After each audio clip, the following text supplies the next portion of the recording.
ऊपर वाला जब भी देता है छप्पर फाड़ के देता है ही म्हण तुम्ही ऐकली असेलच आणि ती आपल्या आयुष्यात सत्यात कधी उतरते याची वाटही पाहत असाल। पण छप्पर फाड़ के कधी मिळेल हा नशिबाचाच खेळ आहे। आता बघा ना, काही दिवसांआधी सिटी बँकेच्या एका कर्मचाऱ्याने चुकून एका ग्राहकाच्या खात्यात 81 लाख कोटी रुपये ट्रान्सफर केले। आता ते बँकेने परतही मिळवले, पण काही तासांसाठी का होईना तो ग्राहक करोडपती तर झाला होता।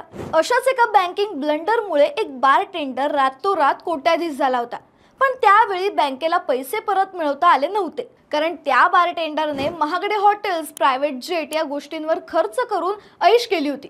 हा बारटेंडर कोट्याधीश कसा झाला होता, तो बँकिंग ब्लंडर काय होता, जाणून घेऊया या व्हिडिओच्या माध्यमातून। नमस्कार, तुम्ही पाहताय गाजावाजा। एका रात्रीत नशीब पालटतं तसंच काहीसं झालं ऑस्ट्रेलियातील बारटेंडर म्हणून काम करणाऱ्या डॅन सॉन्डर्स सोबत। मद्यपान करण्यासाठी तो घरातून निघाला। जाता जाता एटीएम मधून पैसे काढण्यासाठी तो गेला। मशीन मध्ये कार्ड टाकलं, पासवर्ड टाकला, रक्कम टाकली, पण मशीन मधून पैसे बाहेर येण्याऐवजी मशीन मध्ये ट्रान्झॅक्शन फेल्डचा मेसेज आला। आता कार्ड काढून निघून जाण्याऐवजी त्याने पैसे आलेत का हे पाहण्यासाठी मशीन मध्ये सहज हात घातला, तर त्याला नोटा मिळाल्या। जेवढी रक्कम त्याने टाकलेली तेवढ्याच नोटा। त्याला वाटलं चुकून ट्रान्झॅक्शन फेल्डचा मेसेज आला असावा, नंतर आपल्या खात्यातून ते पैसे कट होतील, पण त्याच्या खात्यातून पैसे कट झालेच नाहीत। काही दिवसांनी पुन्हा त्याने त्याच एटीएम मधून पैसे काढण्याचा प्रयत्न केला, फक्त यावेळी रक्कम त्याने जास्त टाकली। 2-3 वेळा ट्राय केल्यानंतर ट्रान्झॅक्शन फेल्डचा मेसेज आला आणि त्याने मशीन मध्ये हात घातला, तर पुन्हा जेवढी रक्कम त्याने टाकलेली तेवढ्याच नोटा त्याला मिळाल्या। त्याने पुढे 2-3 वेळा तसंच केलं आणि त्याला खात्यातून कट न होता पैसे मिळत होते। त्याला कळलं की एटीएम मशीन मध्ये ग्लिच झाल्यामुळे हे पैसे असे येत आहेत। हा एक प्रकारचा गुन्हा असला तरी त्याच्यासाठी हा खजिनाच होता, पण त्याने सावधानतेने पाऊल उचलण्याचं ठरवलं। त्याने एकदा बँकेत फोन करून कन्फर्म केलं की त्याच्या अकाउंटमधनं पैसे कट होत नाहीयेत ना। जेव्हा त्याची खात्री पटली तेव्हा तो निश्चिंत झाला। खात्यातून कट न होता एटीएम मधून पैसे कसे निघतात याचा त्याने अभ्यास सुरू केला। त्याला माहिती मिळाली की मध्यरात्री 1 ते 3 दरम्यान बँकेचे एटीएम मशीन पासून डिस्कनेक्ट केलं जातं, ज्यामुळे या वेळेत होणाऱ्या व्यवहाराची नोंद होत नाही।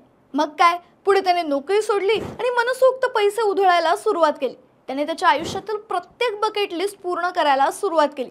5 स्टार हॉटेल, महागडी दारू, रोज नवे कपडे, स्वप्नातही पाहिलं नव्हतं असे महागडे शौक त्याने पूर्ण केले।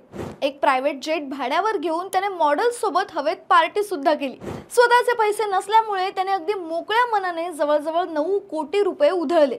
कितीही ऐश होत असली तरी ते पैसे आपले नाहीत हे माहिती असल्यामुळे त्याला अपराधी वाटत होतं। त्याला रात्रीची स्वप्न पडू लागली होती की पोलीस त्याला पकडून नेत आहेत। ही स्वप्न वारंवार पडत होती। शेवटी त्याने एका थेरपिस्टची मदत घ्यायचं ठरवलं। थेरपिस्टला त्याने सगळं खरं खरं सांगितलं। त्यावर थेरपिस्टने त्याला स्वतःहून पोलिसांकडे सरेंडर व्हायला सांगितलं, पण डॅनने स्वतःहून कधी पोलिसांना संपर्क नाही केला। जून 2011 मध्ये त्याने बँकेशी संपर्क केला होता। बँकेने त्याला सांगितलं की आम्ही याबद्दल पोलिसांशी बोलतोय, पण त्यानंतर सुद्धा डॅनवर काहीच कारवाई झाली नाही। नंतर जेव्हा त्याची स्टोरी मीडियामुळे चर्चेत आली तेव्हा कुठे जाऊन पोलिसांनी त्याला पकडलं।